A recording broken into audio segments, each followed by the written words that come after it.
Hello and good evening. My name's Don Arleth, and you're watching World News Tonight, live from Warsaw. With a single signature, 25 years of negotiations are over.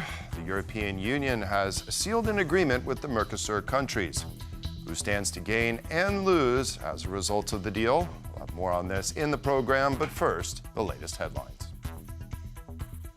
Donald Trump threatens European countries with tariffs over Greenland.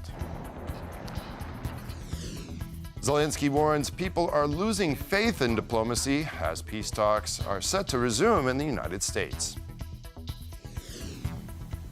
And social media ban for children. Poland may follow Australia's lead, but there's one difference. More than a quarter century in the making, the EU-Mercosur trade deal has finally crossed the finish line. Today, European Commission President Ursula von der Leyen signed the landmark agreement. But after years of protests and political backlash, its promise of a win-win is far from universally accepted. As Europe bets big on free trade and multilateralism, the real question is who will truly benefit once the ink is dry? Konrad Gorlinski reports. European Commission President Ursula von der Leyen and European Council President Antonio Costa arrived in Paraguay's capital Asunción on Saturday to sign one of the world's most mammoth trade deals. Well over 25 years in the making, the EU-Mercosur trade deal is finally moving ahead. The signing ceremony, hosted by Paraguayan President Santiago Peña, was attended by key leaders from both blocs, although Brazilian President Lula da Silva was notably absent. This while massive protests continue across Europe, particularly farmers. Europe's leaders, however, assure that the deal will be a win-win, not just for Europe and South America, but for multilateralism and the rules-based world order that is under severe threat at the moment. This is phenomenal. And this agreement sends a very strong message to the world. It reflects a clear and deliberate choice. We choose fair trade over tariffs. We choose a productive, long-term partnership over isolation. Mercosur is a customs union of 4 major South American emerging economies, rich in natural resources and with a combined GDP of almost $3 trillion. The largest member, Brazil, makes up the bulk of that, followed by Argentina, Uruguay, and Paraguay. The remainder of the continent are also associated members of the bloc. In 2024, EU-Mercosur trade amounted to roughly €111 billion. That year, exports from the EU equaled roughly $55 billion, while imports stood at $56. A slight imbalance in favor of Mercosur, and there is a risk that this imbalance may grow.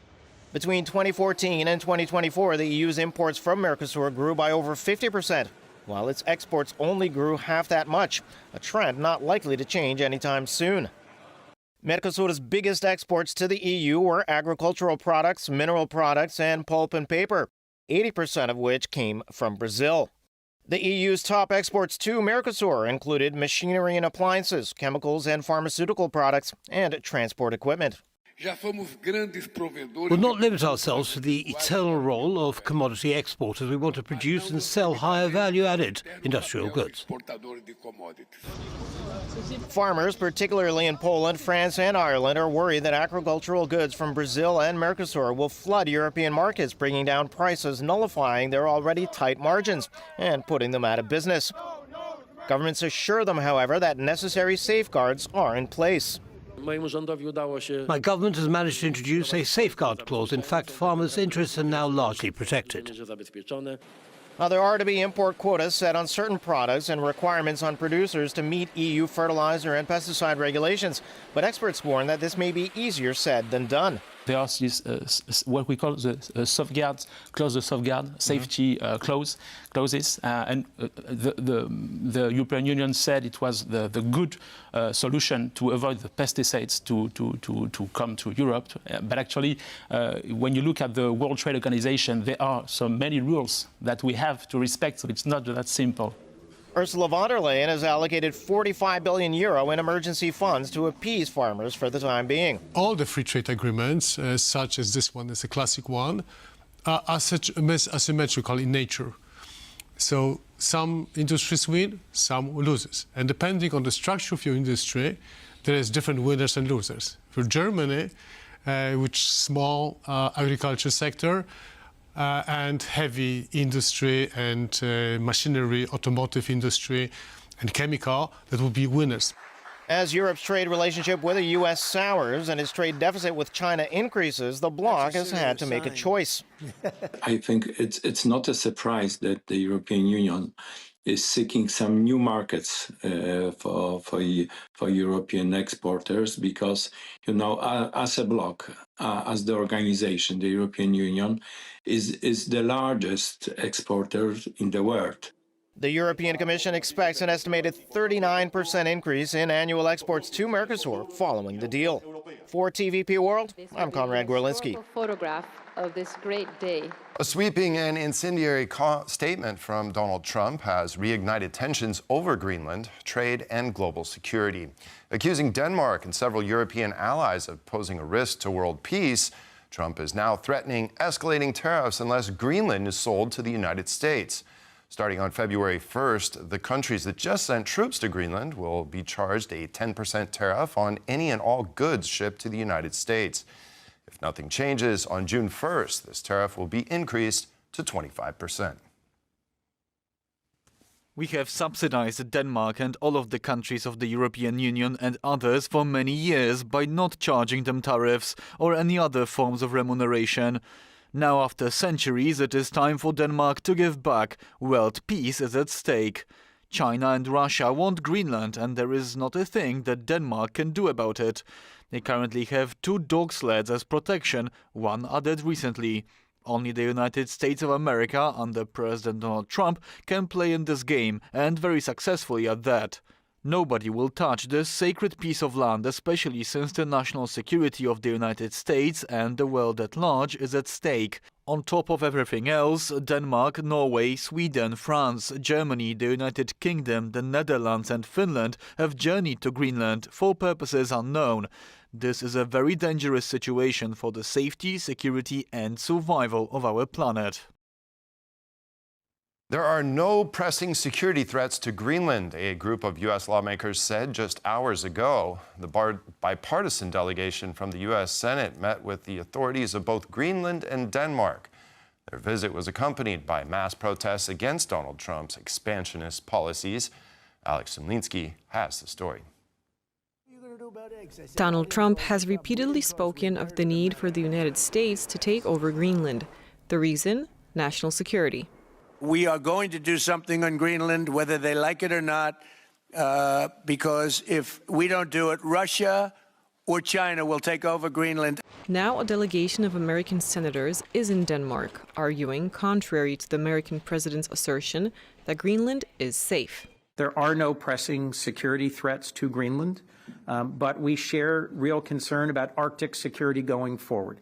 As the climate changes, as the sea ice retreats, as shipping routes change, there are legitimate reasons for us to explore ways to invest better in Arctic security broadly, both in the American Arctic and in our NATO partners and allies. The bipartisan delegation of lawmakers met the leaders of Denmark and Greenland in Copenhagen on Friday, seeking to lower the temperature with assurances of congressional support. And that temperature is running high, as thousands of protesters gathered in Copenhagen on Saturday to show support for Greenland, as U.S. President Donald Trump continues to threaten to seize the Arctic territory. So we have lots of families in Greenland. Greenland is our country. Denmark's Joint Arctic Command, General Søren Andersen, said on Friday that no Chinese or Russian ships had been sighted off the coast of Greenland, contradicting the point repeatedly made by U.S. President Donald Trump. The general also announced that he had invited U.S. troops to participate in exercises on the island. I've been commander up here for 2.5 years. I haven't seen any Russia or Chinese combat ships up here. We see, of course, that China and Russia is working together in the Arctic Ocean. European nations this week sent small numbers of military personnel to the island at Denmark's request. German soldiers were seen disembarking a Polish plane there on Saturday morning. Polish Prime Minister Donald Tusk said Poland was not planning to join the European military deployment to Greenland, but warned that any U.S. military intervention there would mean the end of the world as we know it. Alex Simlinsky, TVP World. As the full-scale war in Ukraine is about to enter its 5th year, President Zelensky is warning that people are losing faith in diplomacy as peace talks are set to resume in the United States. Now let's go to our correspondent in Kyiv, Oz Chatterjee. Good evening, Oz. So what are the expectations for this latest round of talks in the United States, and will Ukraine get the U.S. to sign off on security guarantees?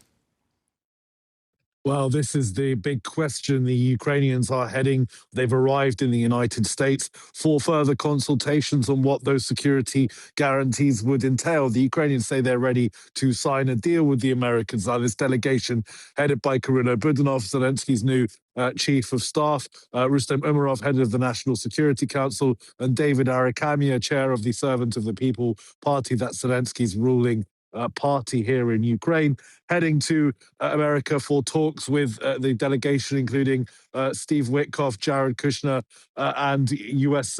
military leaders as well.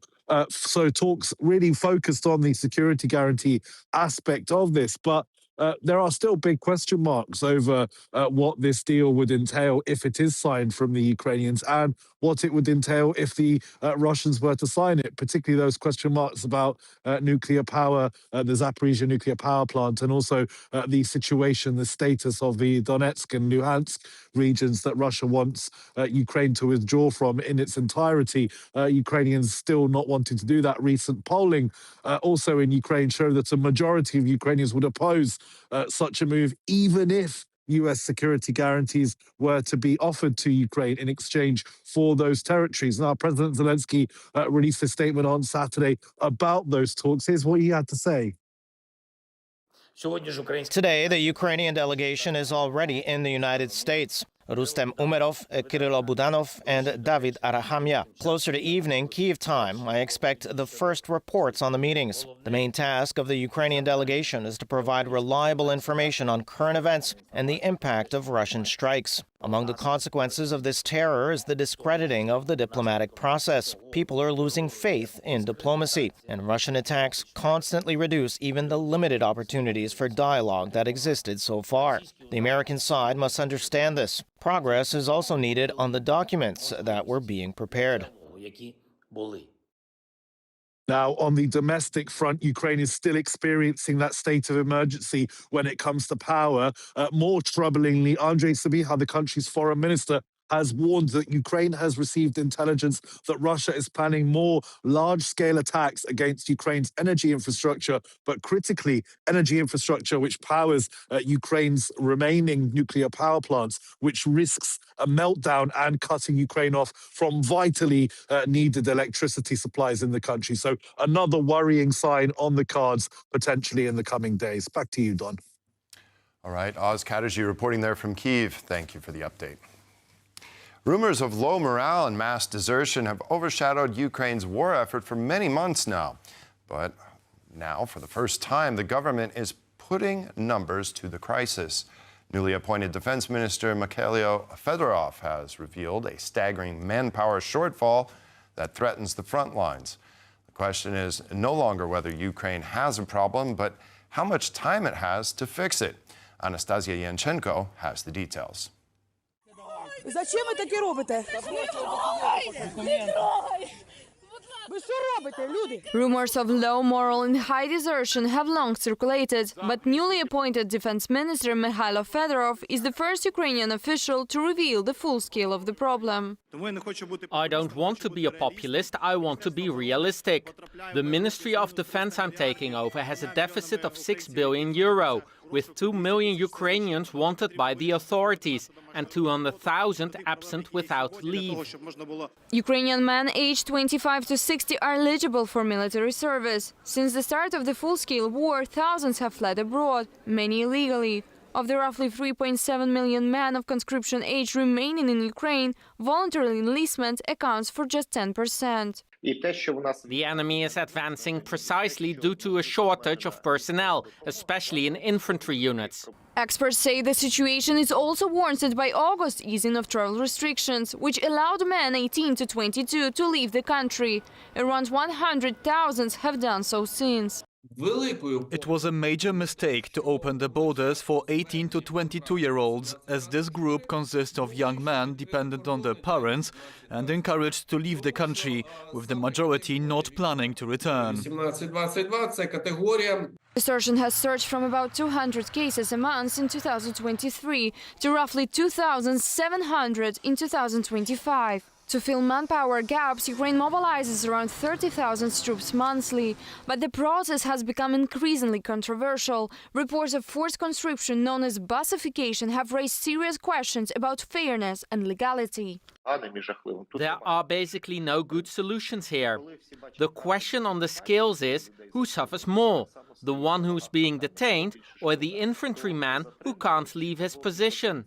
Experts say low voluntary enlistment and high desertion are likely to continue in Ukraine due to low pay. Rare soldiers earn around 400–500 euros a month, while frontline troops make about 2,000, roughly the same as young soldiers in Germany.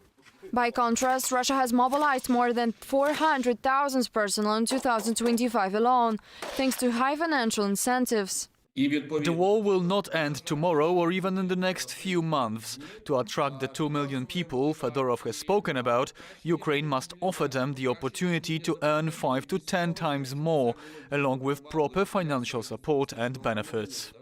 Manpower issues have pushed Ukraine's military tech development to the top of the country's priority list. Ukraine is already a global leader in drone technology, and that focus will continue. More robots means fewer losses. More technology means fewer deaths. The lives of Ukrainian heroes are of the highest value. Anastasia Yanchenko, TVP World. As Iran's crackdown on protesters intensifies, Reza Pahlavi told the international press on Friday that the country has reached a pivotal turning point and urged the world to act in support of the Iranian people. Today, a rally in Warsaw demonstrated solidarity with Iran's fight for freedom. Kazimierz Wysiak was there and has this report. Demonstrations in Iran may have calmed down, but demonstrations of support across the world, including here in Warsaw, are still taking place. As you can see, dozens of protesters have gathered here. What you can see here are the pictures, the faces of hundreds of protesters in Iran who were killed by the regime of the Islamic Republic, led by Supreme Leader Ali Khamenei. Let's go talk with one of the protesters here. Hello, sir. Can you tell me why are you here today? Because the regime, the dictatorship regime in Iran is killing my people. I've not been in touch with my family for more than 7 days. Nobody here doesn't know if their families are alive or no. So it's time to put a stop on it and just free Iran. That's why we are here demonstrating our power of all the Iranians, and with the support of the Polish people and all the people around the world, we will get rid of this regime. Now, protests inside Iran seem to have calmed down for now. Do you think they will continue? Do you know what's happening there? I don't know what's happening there because it's a full digital shutdown, but I'm telling you that nothing is not calm. It is fire under the ash. This protest saw calls for the return of exiled Prince Reza Pahlavi and action from the United States. Donald Trump recently backed down from his threat of military strikes against the regime. We are standing against a regime that is shooting bare-handed protesters. So something is needed, some help is needed to help us defend this force. Many of these protesters are covering their faces to protect their families. Others are past that point. All of them are crucial sources of information on what's going on inside the country. A very close friend of mine last night called me through landline. She just wanted to let us know that she's alive and a curfew is going on. So if people are outside their homes after sunset, they're being asked to go back with a gun pointing to their heads. Things get emotional fast, and it's no wonder. Their friends and families are under constant threat of imprisonment or death. As they watch a traditional Iranian dance, they hope to one day return to a free homeland. The Iranians living abroad are the voice of those who are literally dying in the country of Iran from the hands of the regime. From Warsaw, Kazimierz Łysiak, TVP World. From the Pacific to Europe, governments are tightening the rules on how young people use social media, and Poland may be next, as lawmakers prepare possible restrictions for under 15s. The debate intensifies over whether these platforms are shaping young minds in ways we are only just beginning to understand. Aisha Abachi has more. Australia did it. Malaysia is doing it. France, Spain, Italy, and Denmark are discussing it. And now Poland may be joining the club of countries banning social media for teens. We follow Australia's example. That means we expect big tech companies not to allow children access to harmful content that is available on their platforms, essentially any content, unless they choose to verify it. This is exactly what Australia introduced in December. The difference is that we consider 16 years of age excessive. We believe that 15 is a reasonable threshold. Poland's centrist ruling coalition is expected to prepare a parliamentary bill by the end of February. I believe that children under the age of 15 should be supervised by their parents and also have less access to social media. The Minister of Education says these solutions are necessary to protect young people from online threats. As a father, I think this ban is the right thing to do. Children should have access to specific content, not just any content. I think up to 18, not even up to 15. Even if, quote, it may arouse a lot of emotions. Freedom is a top value for all people in Europe. There should be freedom. As soon as you try to limit that, that's going wrong. No one wants to be deprived of means of contact with their peers. But why is there such a strong common belief that social media is harmful to young children? The younger someone is when they start using social media, the greater the risk that it will negatively affect their mental health. The growing wave of mental health disorders among young people is largely linked to how social media affects the brain itself. Not even the content at first. Content is a secondary factor. The primary issue is how quickly the brain receives pleasure while scrolling, and how difficult it then becomes to find satisfaction in everyday activities. A recent report by NASK, Poland's National Institute on Computer Science Research, found that Polish children are starting their digital journeys at an increasingly early age. As many as 40% of children receive a smartphone before their 9th birthday, and the internet is becoming a daily part of their lives. They spend an average of nearly 5 hours a day online. People don't want to talk to each other, they're just in their echo chambers, and I think social media makes it all worse. I don't think if you're too young, it wouldn't be an attack to your freedom. You have better stuff to do than being on social media. Social media content is not adequately filtered, it is not adapted for children to see, and it is impossible to filter it in such a way that inappropriate content is unavailable to children. World leaders have talked for years about restricting children's access to social media.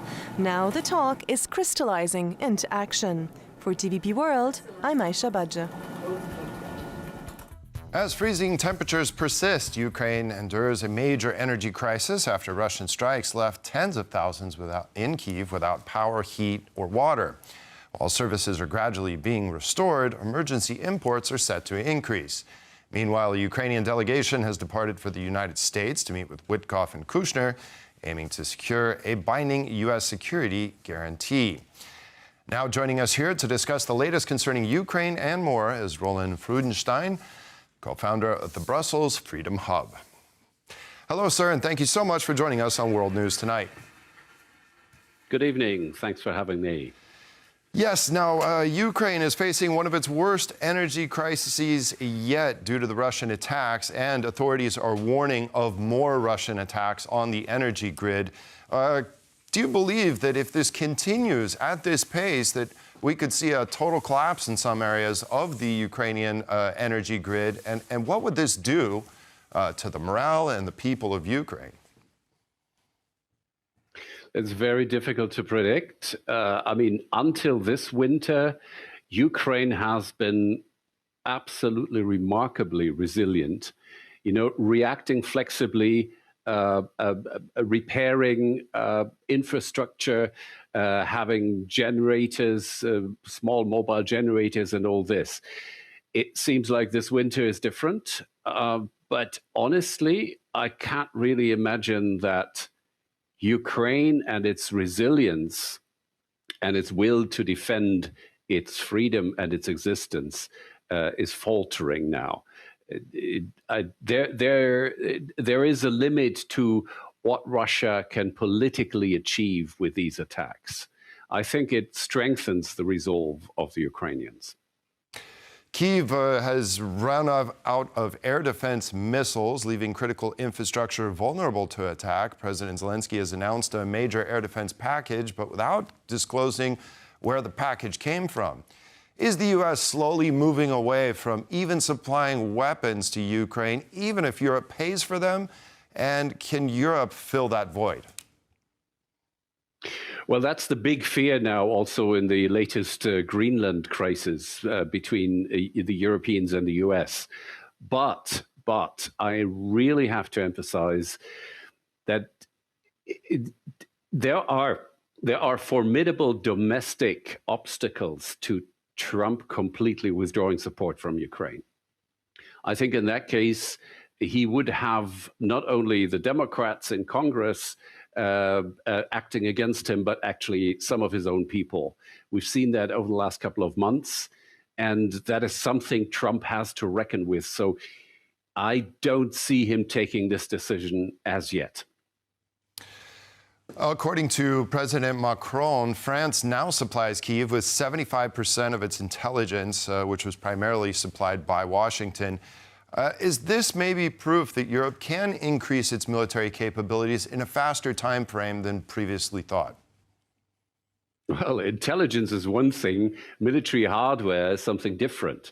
I think we are in a dangerous bottleneck when it comes to ammunition. In other words, actual missiles for air defense. But when it comes to intelligence, and Macron's statement is amazing, actually. If it's true, if that really are the facts, then that takes away at least one threat that the US have actually repeatedly made vis-a-vis Ukraine and the Europeans by implication. So difficult to say, but I think that the military hardware situation is more serious. But there I would go back to what I just said before. I don't see the US cutting off the delivery of military hardware bought by the Europeans for Ukraine. Another major problem that Ukraine is facing that we've heard for many months now is the manpower problems that it is having and the effect that that's having on the front lines. We've seen reports of up to 200,000 people abandoning their positions. And of course, mobilization is very difficult right now in Ukraine. Do you foresee, if this problem isn't fixed immediately or very soon, that Ukraine could lose even more territory in the east? Yes, that's the big fear. But there are actually things that can be done. I mean, one news item that we heard in the last couple of days was actually Ukraine very successfully replacing manpower by robots. And I'm not talking about drones. I'm talking about ground-based robots with machine guns. That is already one prospect. The other one is a reform of military training. I mean, it's a bit complicated to explain, but to cut a long story short, I think by reforming military training, putting younger officers in charge of basic training, Ukraine could do a lot to keep people deserting after military training, because that is where most of the desertions are taking place at the moment. Okay, before we run out of time here, I'd like to change the subject a little bit. Trump is hitting the UK and other EU countries with a 10% tariff. over their stance on Greenland. How do you see this scenario playing out, and is there a possibility that the NATO alliance falls apart as a result of everything we're seeing from President Trump?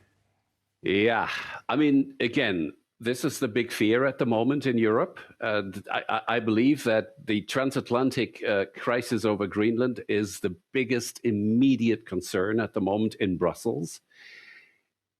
First of all, there's got to be a unified reaction to these tariffs against individual countries. The European Union will most likely threaten an escalation on its side. In other words,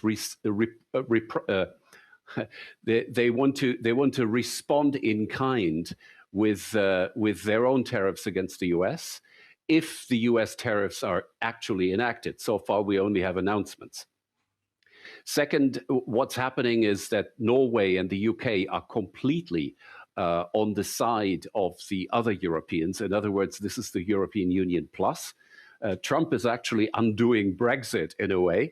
And third, what's really amazing is the first reactions of Europe's national populists have been very critical of Trump and very much in the way of unity and on a unified response to these threats. So that is really amazing. Populists are now getting on board with a European response. And last, I would say, Europe will have to continue to cooperate with US Congress in order to get some bipartisan majority of senators and Congress people to somehow stop these crazy aggressive acts by the president. Okay, Roland Freudenstein, co-founder of Brussels Freedom Hub, thank you so much for this very interesting conversation. Appreciate it. Thanks for having me. And that concludes this edition of World News Tonight. Thank you for joining us. Have a wonderful evening, and we'll see you next time. Good night.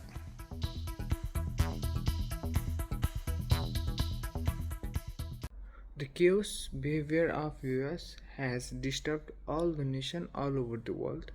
The US has itself announced that it is withdrawing from 66 international organizations, signaling a definitive move away from multilateralism. So, what could be the reason for it? Maybe occur in the future. So, till then, like and comment your opinion and subscribe to the channel.